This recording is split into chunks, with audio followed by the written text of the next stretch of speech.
You know, I'm here today at the Carver Center that so many people are so familiar with, but I'm here with Cassandra Parker-Nowicki. I hope I said that correctly. You did, very good. All right, and you know, I want you to tell us a little bit about kind of what's going on here at the Carver Center, the mission statement, if you will, but just kind of help us to tell our audience a little bit about what you do.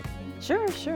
So the Carver Community Cultural Center has been in the San Antonio community for a very long time. So this building that we're in right now was actually built in 1929, but our origin story dates back even further than that to the early 1900s. The first building, I guess, that was here was the Colored Community House. Of course, during that time, San Antonio was still segregated. And then it evolved into the building that we're in today, which was originally the library and auditorium for the Black community, during segregation. You know, Cassandra, we hear about, the German influence or the Hispanic influence, but let's talk about the African-American influence that is so prevalent here in San Antonio, and especially right here since the 1900s. Yes, exactly. I think often when people think of San Antonio, that, especially if you don't live here, you don't instinctively think about the African-American population that's been here all along. And that's one of the roles that the Carver has played. Again, geographically being rooted in the Eastside, which historically was home to the majority of African Americans during segregation. But this place has such an extraordinary legacy. I mean, if these walls could talk, artists that have performed on this stage, even back before we were kind of more formally known as an arts organization, you're talking Ella Fitzgerald, Dizzy Gillespie, Louis Armstrong. So when you think about the legends that have played on this stage, and it's continued on, now we have contemporary artists that are legends in their own right, or certainly are building their legacy. We really look at the arts as a way to preserve, to explore, and celebrate the diverse cultures of our global community. Yeah, and so you'll see a little bit of everything here, and it could be dance, it could be theater. We do present a lot of music. Somebody who's very, very important to our world and to our culture and to our past and to our present and quite frankly to our future, Martin Luther King. And so I want you to tell me what's your thoughts, your feelings, give me something that helps future generations. I have 10-year-olds and I want them to know about Martin Luther King. Yes. Help me with that. I think that Martin Luther King Jr. would be proud of the legacy of this institution.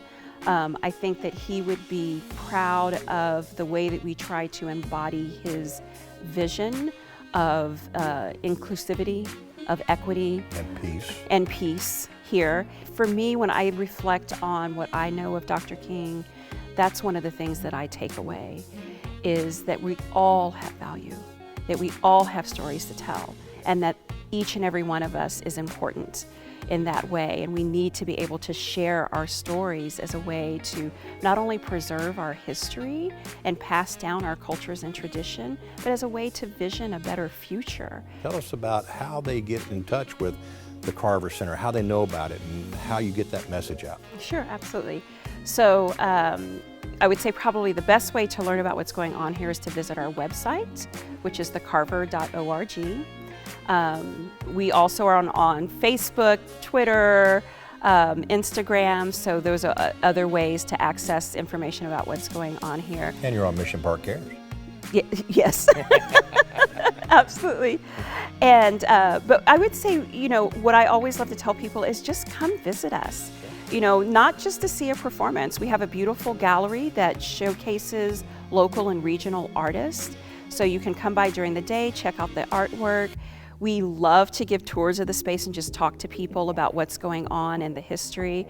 And we also just like to have visitors. Cassandra, we want to say thank you so much for taking time with us today. We really appreciate you bringing us, up to speed on the Carver, as we just said, and we appreciate you more than you know. Thanks for all the good that you're doing for our community and for all of San Antonio, and thank you for letting us be part of your life for just a moment today. Oh, well, thank you. Thank you for giving us the opportunity. It's been a pleasure. Thank you, ma'am. At Mission Park and Mission Park Cares, we'd like to bring you more programming each and every week. Yes, just subscribe here or catch us every Sunday morning on Fox 29. And remember, at Mission Park, it's our mission to care.